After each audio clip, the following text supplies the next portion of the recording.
Animalia, Animalia को Animalia means animal kingdom.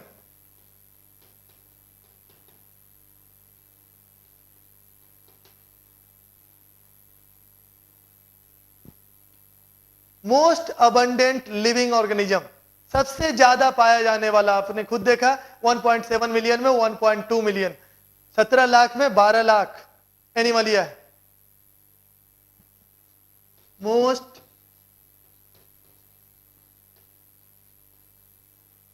Abundant living organism,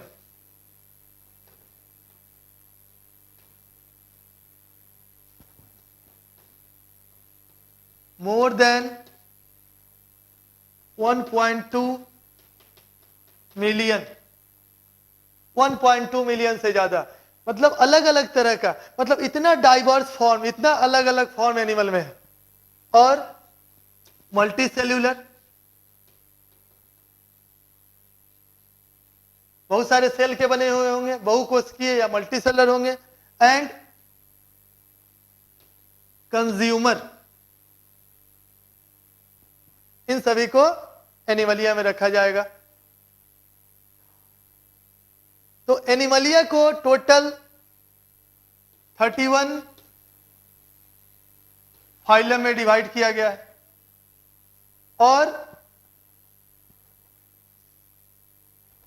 अगर हम इसको पूरे एनिमलिया को दो भाग में बांटना चाहे तो हम लोग बांट सकते हैं Chordata and non Chordata, chordate और नॉन कॉर्डेट। इस 31 फाइलम को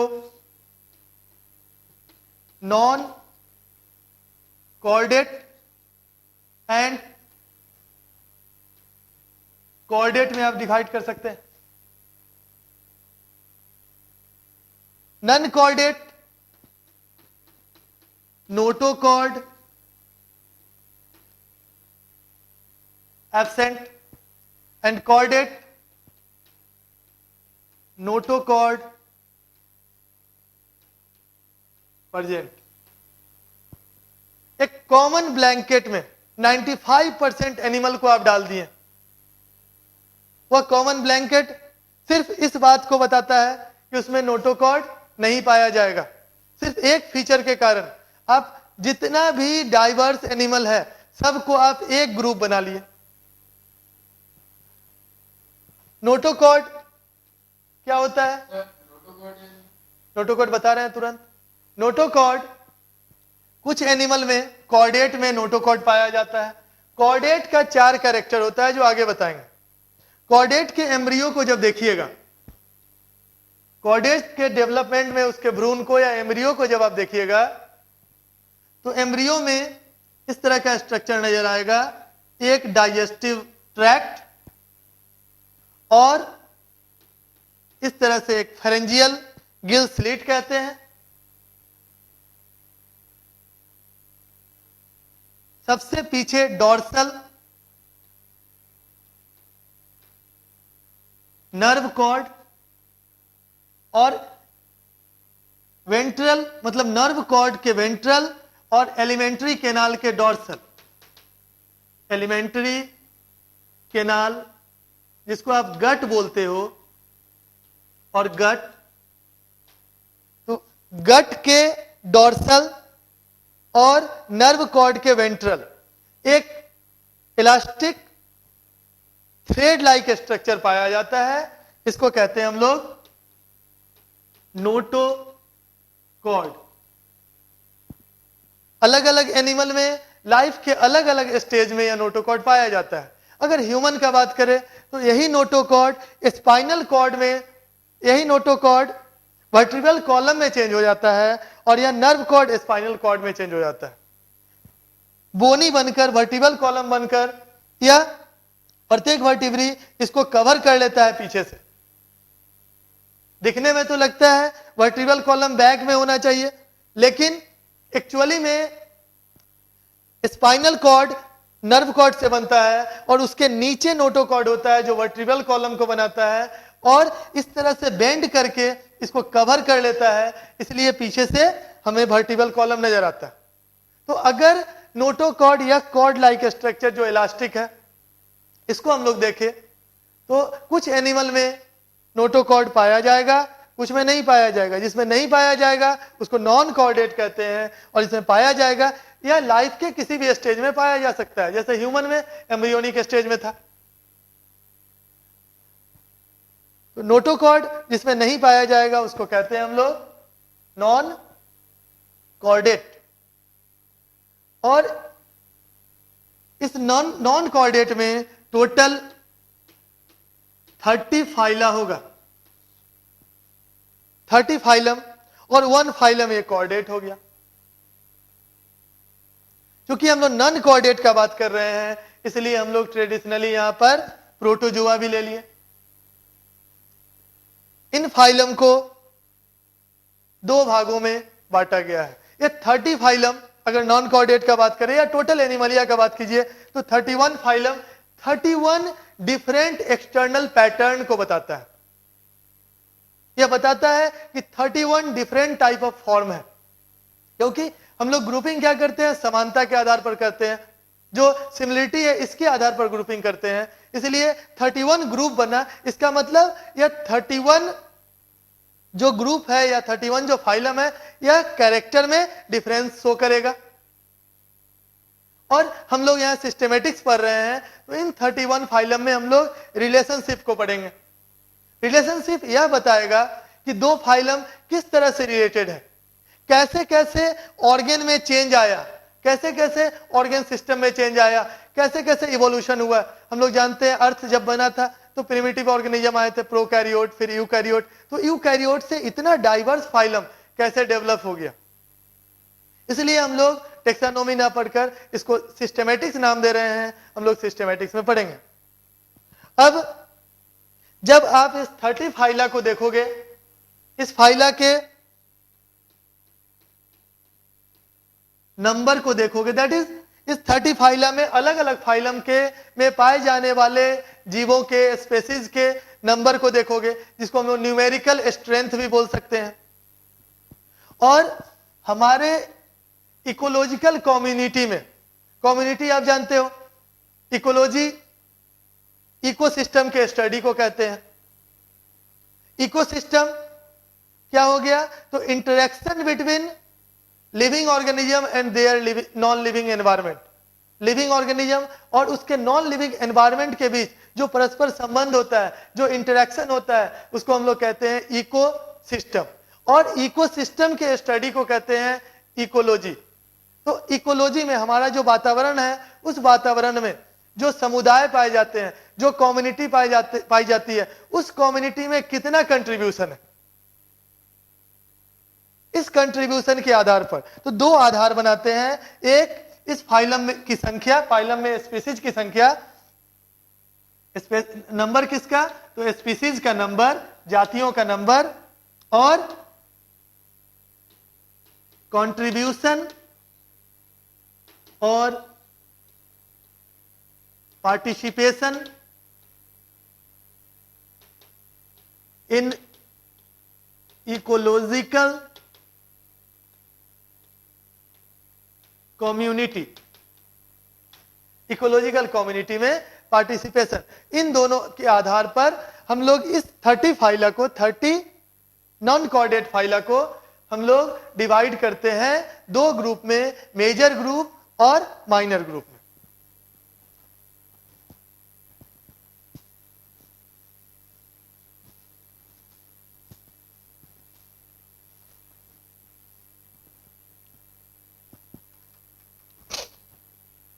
तो सबसे पहला, अगर फर्स्ट क्राइटेरिया लिया जाए, that is number of species, species की संख्या कितना है, कितना न्यूमेरिकल स्ट्रेंथ है। न्यूमेरिकल स्ट्रेंथ पहले बता चुके, सबसे ज्यादा तो ऑर्थ्रोपोडा है, मोस्ट सक्सेसफुल एनिमल, हर एनवायरमेंट में रह सकता है। 12 लाख में 10 लाख, उसमें भी 9 लाख इंसेक्टा। तो अगर नंबर को देखा जाए तो न्यूमेरिकल स्ट्रेंथ के आधार पर, मतलब फर्स्ट बेसिस पर, on the basis of number of species, जातियों की संख्या के आधार पर या न्यूमेरिकल स्ट्रेंथ के आधार पर और न्यूमेरिकल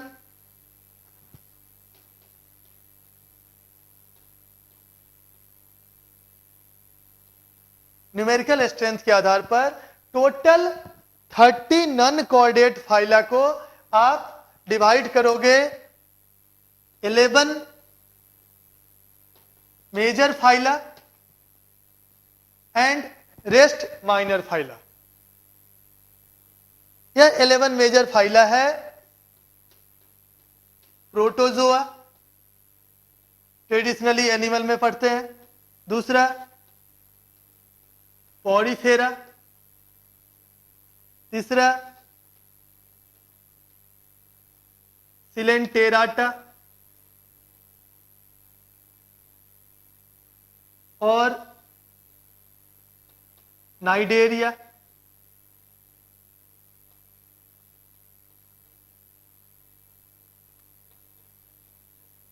प्लेटी हेल्मिन्स,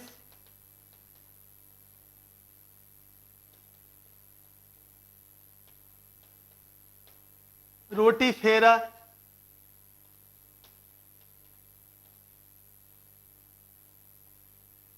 एस्के हेल्मिन्स,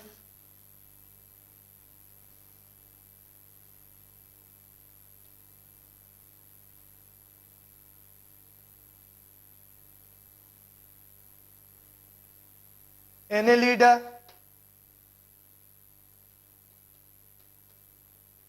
आर्थ्रोपोडा,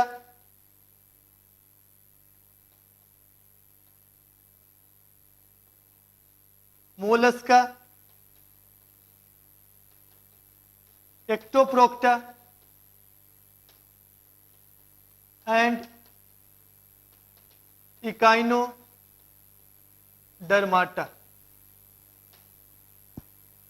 एक्टोप्रोक्टा और रोटीफेरा आपके सिलेबस में नहीं है, फिर भी यह क्वेश्चन पूछता है कि एक्टोप्रोक्टा और रोटीफेरा अगर माइनर फाइलम होगा या मेजर फाइलम होगा, और बेसिस दे देता है या न्यूमेरिकल स्ट्रेंथ और कंट्रीब्यूशन इन और participation in ecological community.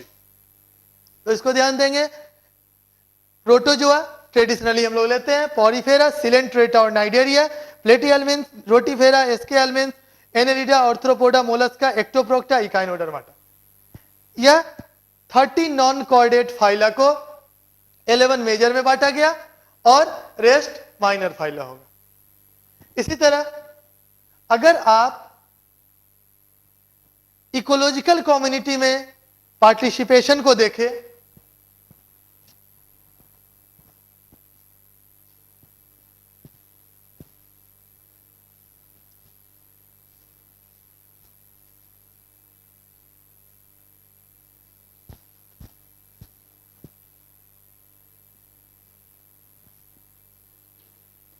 on the basis of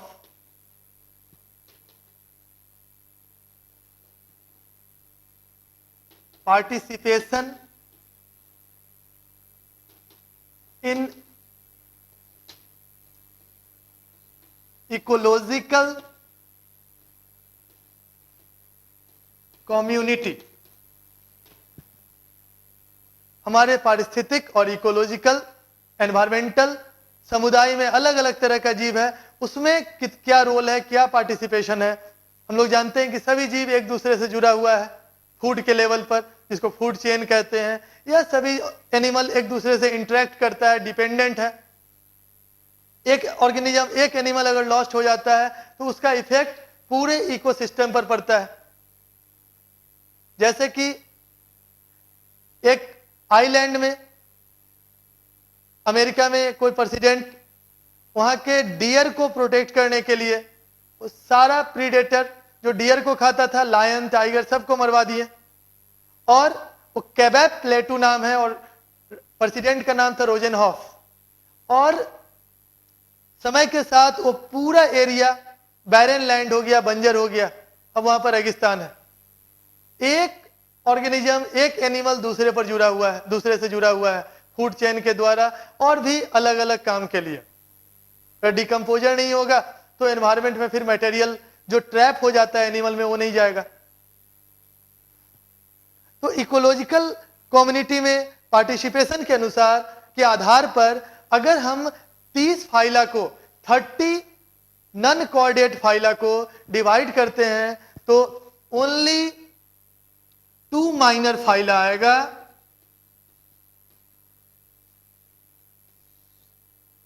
जिसका नाम है रोटीफेरा एंड एक्टोप्रोक्टा।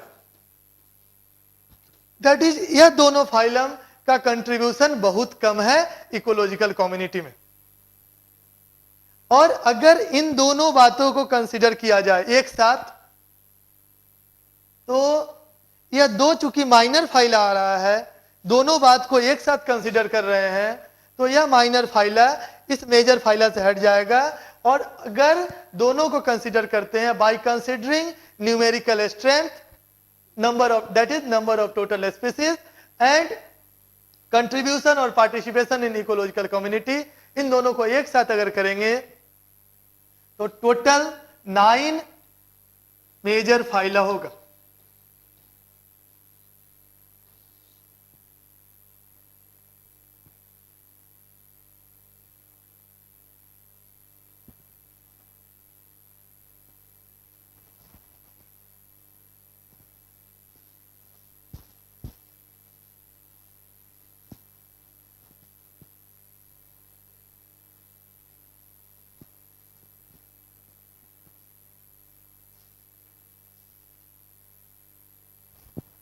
आपके सिलेबस में हम लोगों को एनिमलिया पढ़ना है, और एनिमलिया में अगर हम लोग प्रोटोजोआ से स्टार्ट करें तो आपके सिलेबस में आपको पढ़ना है, हम नॉन कोऑर्डिनेट का बात नहीं कर रहे हैं, पूरे एनिमलिया का बात करेंगे इंक्लूडिंग कोऑर्डिनेट। तो आपको इसको जो फाइलम पढ़ना है, आपको मेजर और कुछ माइनर भी पढ़ना है, जैसे प्रोटोजोआ। दूसरा मेजर फाइलम आपको पढ़ना है सिलेंटेराटा और नाइडेरिया। तीसरा टीनोफोरा, हाँ पॉडीफेरा, सेकेंड पॉडीफेरा, थर्ड आ गया, छूट गया ये, सेकेंड पॉडीफेरा, थर्ड सिलेंट्रेटा और Cnidaria, fourth Ctenophora. Ctenophora minor phylum है, और फिफ्थ प्लेटी हेलमिन्स, सिक्स एस्के हेलमिन्स। पहले इसको नीमाटोडा बोला जाता था, एस्के हेलमिन्स को।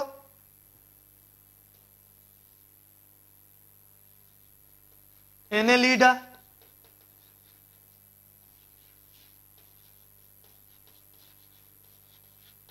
Arthropoda,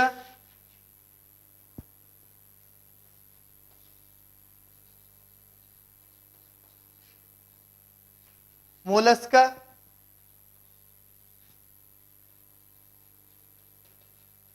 Echinodermata. एक और माइनर फाइला आपको पढ़ना है हेमिकॉर्डाटा। और अगर हम लोग चूंकि एनिमल का बात कर रहे हैं, इसलिए हम लोग इसमें कॉर्डाटा को भी इंक्लूड करेंगे। तो इतना फाइलम आपके सिलेबस में है।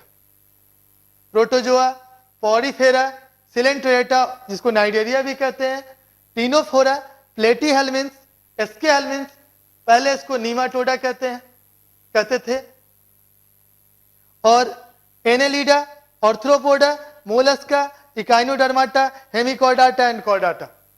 अलग अलग बुक में यह क्लासिफिकेशन वैरी भी मिल सकता है, लेकिन आप याद रखें कि आपको हाइमेन का क्लासिफिकेशन पढ़ना है, और हम लोग हाइमेन के अनुसार जो भी हाइमेन ने डिवाइड करके बताया था उसको हम लोग पढ़ रहे हैं।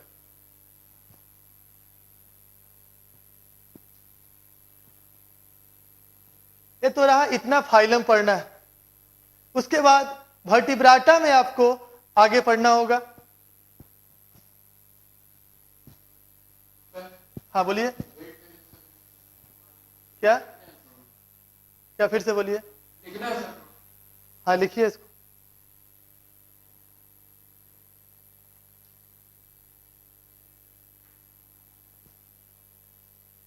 इतना फाइलम का सिस्टेमेटिक पढ़ना है, मतलब इतने फाइलम को हम लोग को कंपेयर करके पढ़ना है। स्टार्टिंग में हम लोग सभी को एक साथ कंपेयर करके पढ़ेंगे ताकि जब अलग अलग फाइलम पढ़े तो हमारे लिए इजी हो जाए।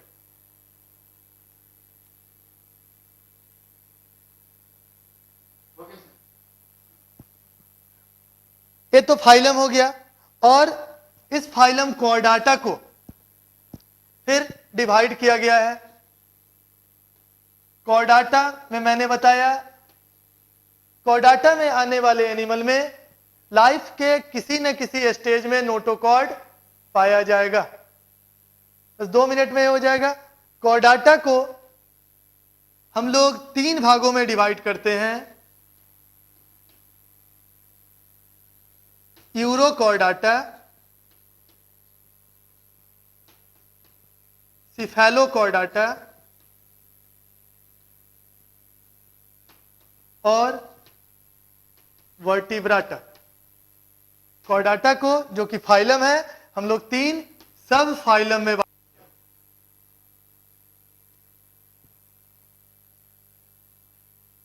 वर्टिब्राटा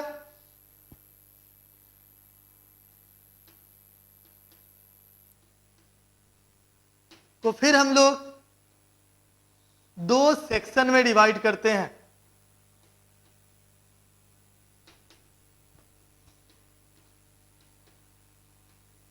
एग्नाथा एंड ग्नैथोस्टोमाटा।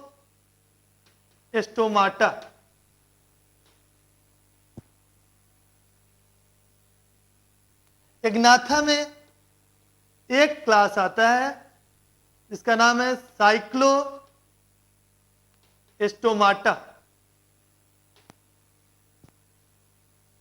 एग्नाथा में एक क्लास होगा।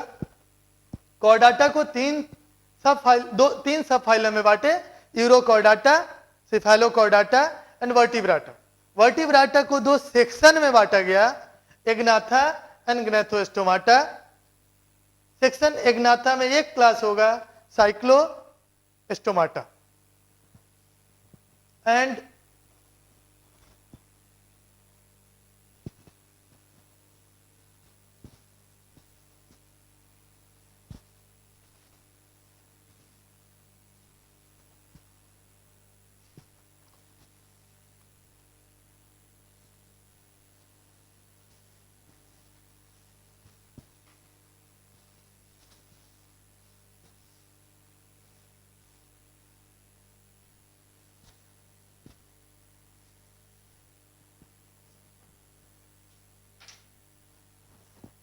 ग्नैथोस्टोमाटा को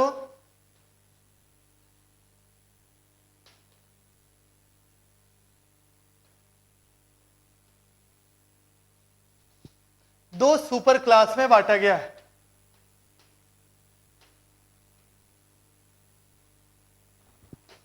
फिशिज एंड टेट्रापोडा। इसको 2 सुपर क्लास में बांटा गया है, फिशिज एंड टेट्रापोडा। और फिशिज इसमें ट्रू फिश आते हैं, इसको 3 क्लास में बांटा गया है। एक क्लास तो अब एक्सटिंक्ट हो चुका है, प्लेकोडर्मी, यह अब एक्सटिंक्ट हो चुका है। दूसरा कॉन्ड्रिक्थिस,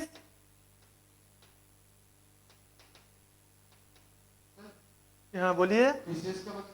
फिशिज में फिश आता है, ये नेम है फिशिज। यह किसका नाम है? तो सुपर क्लास का नाम है। ये जो ग्नैथोस्टोमाटा है इसको 2 सुपर क्लास में बांटा गया, एक को कहते हैं पाइसिस या फिशिज और दूसरे को कहते हैं टेट्रापोडा। फिशिज में फिश आता है, मछलियां आती है। प्लेकोडर्मी जो अब नष्ट हो चुका है या विलुप्त हो चुका है, एक्सटिंक्ट हो चुका है, कॉन्ड्रिक्थिस एंड ऑस्टिक्थिस। और फाइनली टेट्रापोडा को हम लोग 4 क्लास में बांटते हैं।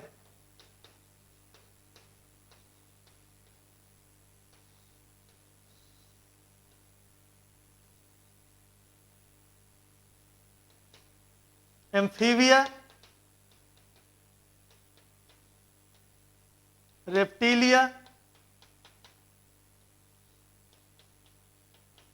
एप्स और मैमेलिया। इन सभी एनिमल का ग्रुप का हम लोग ना सिर्फ कैरेक्टर पढ़ेंगे बल्कि सभी ग्रुप में एक रिलेशनशिप को देखेंगे कि एक ग्रुप दूसरे ग्रुप से किस तरह से अटैच्ड है। दैट मीन्स हम लोग सिस्टेमैटिक्स पढ़ेंगे। तो इस प्रकार पूरे मेजर और माइनर फाइला जो हमारे सिलेबस में है इसको अब हम लोग डिटेल में पहले तो comparative external feature, comparative internal feature और उसके फंक्शन को देखेंगे। जो यह शो करता है यह अलग अलग डाइवर्स फाइला जिसका कैरेक्टर अलग अलग है, एक्सटर्नल फीचर अलग अलग है, लेकिन कहीं ना कहीं एक दूसरे से जुड़ा हुआ है। दैट इज एक कॉमन एंसेस्ट्री को शो करता है, इसके पूर्वज कॉमन थे। नेक्स्ट डे हम लोग इसको आगे कंटिन्यू करेंगे।